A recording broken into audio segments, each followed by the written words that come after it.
Boa noite, mais uma vez aqui o Juliano falando. É, Vou aproveitar o dia para fazer mais um vídeo. Hoje eu fiz o vídeo zero, né, de apresentação para vocês e perguntei aqui um tema para minha esposa que eu estava com vontade de fazer mais um vídeo e perguntei um tema para ela, né?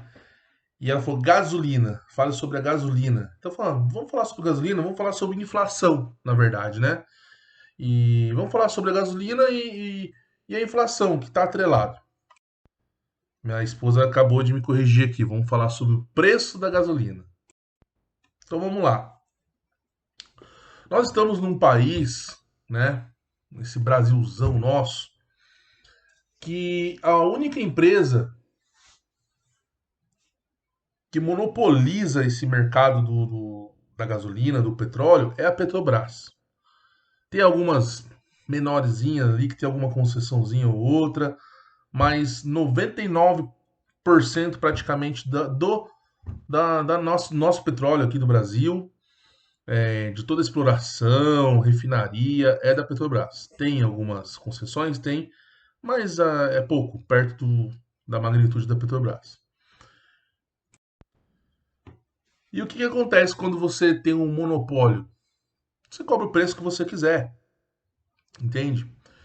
É, Por exemplo, nos Estados Unidos, vamos comparar com os Estados Unidos. Lá tem inúmeras empresas que exploram, que têm concessões para exploração de petróleo, né, no país. E você vê lá que o preço é irrisório perto do preço cobrado aqui no Brasil. Então, isso impacta muito na inflação, né, no Brasil. Porque praticamente tudo que a gente consome é algum derivado do petróleo, né? Desde plástico, desde borracha, até o transporte. Você vai comer uma carne. A carne que chega na sua casa está derivando do petróleo? Como assim, Juliana? Está derivando? Não, o custo dela deriva do petróleo, porque ela chega na sua casa através de uma transportadora. E toda a nossa malha viária no Brasil, né, é tudo é viária. Não é ferroviária, é viária. Ou seja, está tudo pautado nas estradas, né? Diferentemente do exemplo que eu dei anteriormente dos Estados Unidos, que lá é tudo ferroviária, né? Os polos, né? Os estados eles são todos movidos por trem, né? O transporte de larga escala. Quando chega ali nos centros de distribuições, nos CDs, né? Aí sim, né? Tem o caminhão que pega ali e leva para as cidadezinhas, né? Mas aqui no Brasil não, é 100% praticamente, quase 100% é, em rodovias. É rodoviário, na verdade, né? A palavra. Então, o que que acontece? Quando você tem um poder estatal muito grande em cima de um produto, um insumo que impacta em mais de 90% de todo o PIB brasileiro, você dá um poder muito grande para um estado que já é enorme, né? Então ele cobra o preço que quiser. PIS, COFINS, CMS, é um monte de imposto, sei lá qual que cobra ali. É tanto imposto que a gente fica perdido. Eu sei quais impostos cobram. Mas o que vem aqui à tona é que hoje no Brasil, o brasileiro se acostumou a pagar caro nas coisas. A gente não compra mais o produto ou o serviço. A gente adquire imposto, que de brinde vem o produto, né? Então, quando a gente pega o absurdo que é o preço da gasolina no Brasil e vai para países vizinhos que compram a nossa gasolina por um preço menor, muito menor, quer dizer, do próprio brasileiro, que é o dono da gasolina, é cobrado mais caro. Então a gente se revolta, né? Se a gente começar a falar sobre isso, a gente vai, meu, se revoltar. Não tem como não se revoltar. Outro dia eu fiz um comentário, né? É um comentário um pouco polêmico. Postei no Instagram, vi alguns amigos meus chamaram no particular, outros, tipo, legal, concordo com o que você falou, outros, não concordo. Aí a gente trocou uma ideia até eu explicar todo o ponto de vista. Que na verdade o Estado, ele é um inimigo real no final das contas, né? Porque ele te imprime uma vontade a goela abaixo, né? Então quando você paga um imposto de forma obrigatória. O nome já é imposto, né? Impositivo, de forma compulsória. Então, quando a gente compra gasolina, a gente está comprando imposto. De quebra vem um pouco de gasolina. E com todas essas crises causadas ou não pela pandemia, pela quarentena, independente disso, já tava um absurdo antes, né? E o governo vai jogando para onde dá. Dos lugares que eles jogam, que o brasileiro vai ter que pagar, que é um assalto. Eu me sinto roubado toda vez que eu vou num posto de gasolina, é a gasolina. Por quê? Você pega uma. A gente vai discutindo, vai falando sobre o assunto, e é um assunto que não tem fim. Se eu for fazer um vídeo falando sobre tudo, eu vou ficar 10 horas falando aqui. Mas, por exemplo, você pega essa reforma da Previdência. A reforma da Previdência, a Previdência em si é uma pirâmide. Ela é o maior sistema de pirâmide que existe e é do governo, né? É legalizado pelo governo, mas é um roubo.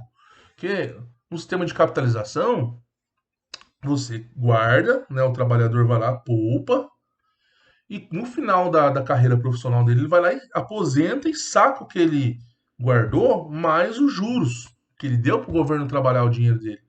O que acontece na prática não é isso. Você coloca o dinheiro lá, o governo gasta o seu dinheiro, e no final das contas, o governo fica aumentando o prazo para você aposentar. Você tem que. Olha que absurdo, você tem que entrar com advogado para aposentar.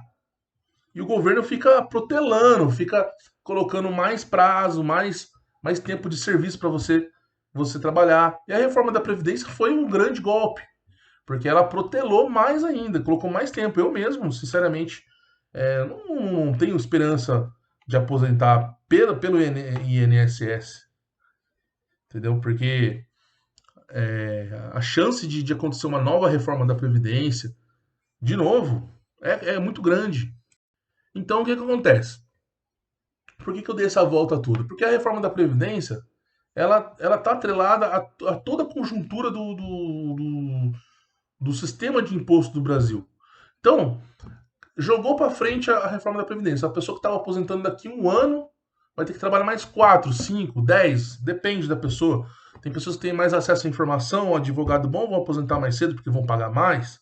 Outras que não querem entrar com advogado nem sequer vão aposentar. Então, é assim, é o poste mijando no cachorro, né? Para não falar outra coisa. Ah, Juliano, mas você saiu muito fora do tema gasolina. Na verdade, eu não saí fora do tema. Na verdade, eu estou explicando o contexto geral para explicar o porquê que vai para gasolina.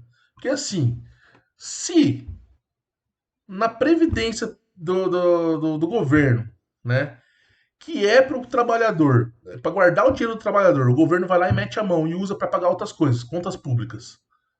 O Tesouro Direto, o Tesouro Nacional, que é também para pagar contas públicas, o governo usa indiscriminadamente para pagar outras coisas além das contas públicas. Tá tudo bem, tá na conta pública, tá, mas vive com excesso de tributação, excesso de gasto, aliás, é fura-teto daqui, é dali. Quer dizer, sem a menor escrúpulos, né? Para onde que eles jogam a diferença? Para onde eles podem jogar, que é através dos impostos. Então você vai pagar mais caro IPTU, IPVA, né? E onde que eles podem jogar? Nos produtos e serviços. E qual que é o insumo máximo do Brasil? Que é a riqueza natural do Brasil? O petróleo. E é ali que eles vão jogar. Quando eles jogam ali, eles estão jogando sobre tudo, praticamente.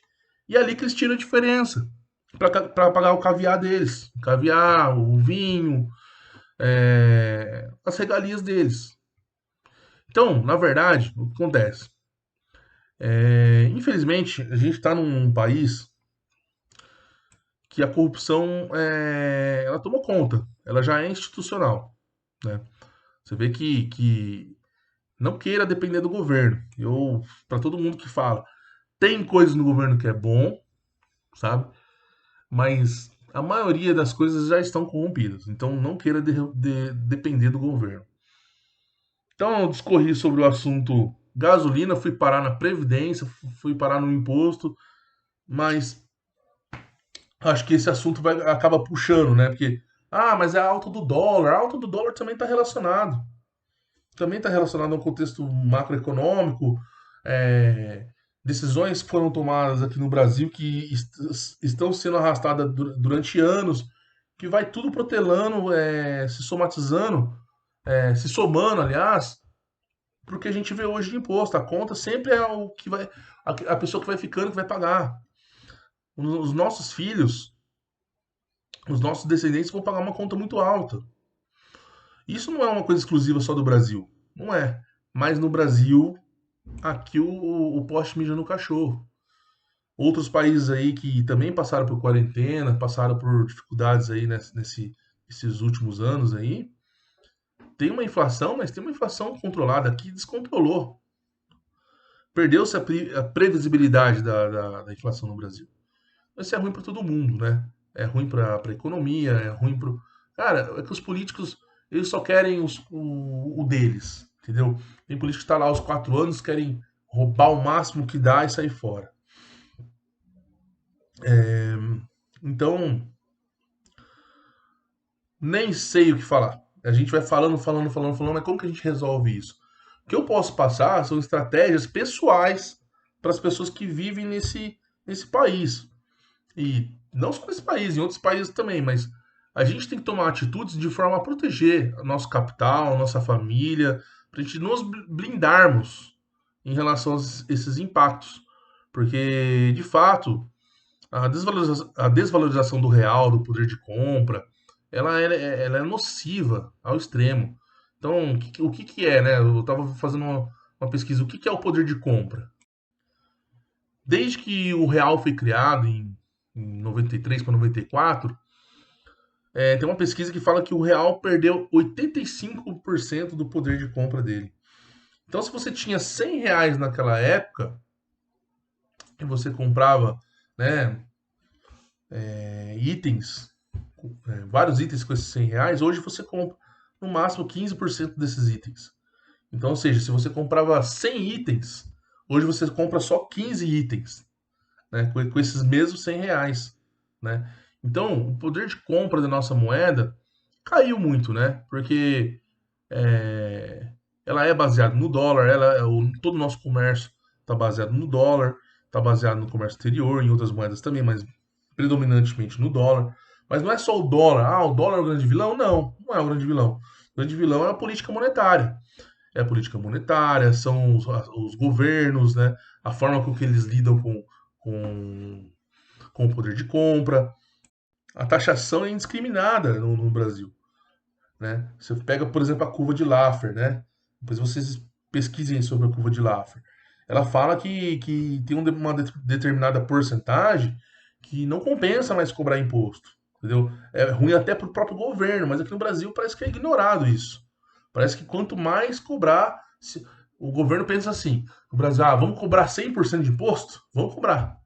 Sabe, é uma burrice, né? Se você cobrar 100% de imposto, que o cara ganha? Ganha nada. Mas no Brasil, os políticos querem que se lasque.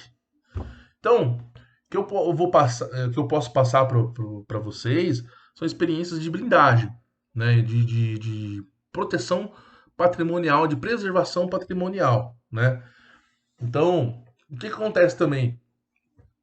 As pessoas acabam, no Brasil, elas têm não só no Brasil, falo no Brasil, mas no mundial, né? Isso aí, você vê o Madoff lá, né? O Madoff lá nos Estados Unidos, que é a maior economia do mundo, ele fez aí um esquema de pirâmide bilionário lá, entendeu? Mas assim, no Brasil também existem inúmeros esquemas aqui no Brasil que as pessoas acabam por desespero, por estar endividado, por não ter preservado o seu patrimônio, o seu poder de compra, eles entram em desespero e acabam caindo no conto do vigário, que são as propostas de ganhos bilionários, de ganhos rápidos a curto espaço de tempo. Quer dizer, comecei a falar sobre gasolina, já estou falando de pirâmide, mas tudo isso envolve, porque isso vai exprimindo cada vez mais o ser humano e gera pobreza, gera fome, e tudo isso gera desespero, gera criminalidade. Então, tudo isso que o governo faz, esse monopólio exacerbado da coisa, acaba gerando só prejuízo para a nação, para todo mundo, até para o próprio governo. Só que os políticos, se der ruim aqui no Brasil, pega um jatinho e vai para Miami, acabou. Não tem mais perigo para eles. O povo fica aqui. Só que o povo ele é acostumado, e isso é por experiência própria, gente. É acostumado a acreditar na mentira. Quando chega alguém falando a verdade, por mais dura, nua e crua que ela seja, a pessoa não quer acreditar. Um exemplo que eu tive numa situação na minha vida, onde teve uma eleição, né? E nessa eleição eu fui lá, não vou falar nem de onde e do que, mas nessa eleição eu fui lá e falei o que eu ia fazer. Falei que tinha sim interesse comercial e financeiro naquilo ali. Não fui hipócrita, mas falei que por causa disso e de outras coisas eu daria o meu melhor e ali seria a melhor gestão que eu poderia entregar, né? Chegou um outro cidadão, que eu não vou entrar no mérito da questão, mas não falou nada, não sei o que do povo, não sei o que do povo, e ele acabou ganhando a eleição por alguns votos. Final das contas, esse mesmo cidadão, um tempo depois, foi tomado impeachment, né? Então, quer dizer, o povo gosta daquele cara que chega com a fala mansa, sabe? Que joga um agazão, um chaveco, e a pessoa acredita. Eu peguei um caso muito, muito forte, até que recentemente, de uma pessoa que eu acabei adquirindo um carinho enorme por ele, pela família dele. Só que a pessoa não quer acreditar na verdade. Ela quer acreditar numa doce ilusão. E você vai lá e fala, ó, não é assim, a realidade é essa, a pessoa não quer acreditar, ela faz de tudo para não acreditar naquilo. Então é do ser humano, né? Poxa, Juliano, você foi longe, e realmente eu tô vendo agora que eu realmente fui longe. Comecei na gasolina e fui parar em finanças comportamentais. Mas acho que tudo envolve, cara. Quando você mexe num item tão genérico assim, como gasolina, né? Que ele é um item, né? Mas ele tá em tudo, né? É uma commodity que tá em tudo. Tudo depende da gasolina, né? Você acaba inferindo aí, interferindo em vários setores da sociedade. Então, poxa, cara, um apelo que eu faço assim para os políticos, cara, é que para as pessoas que estão entrando, é que, poxa, não sejam políticos, cara, num modo pejorativo da palavra, sejam cidadãos, cara, sejam pessoas que querem ver o bem do Brasil, cara. E basicamente é isso. Já me estendi bastante no assunto e tamo junto. Um abraço.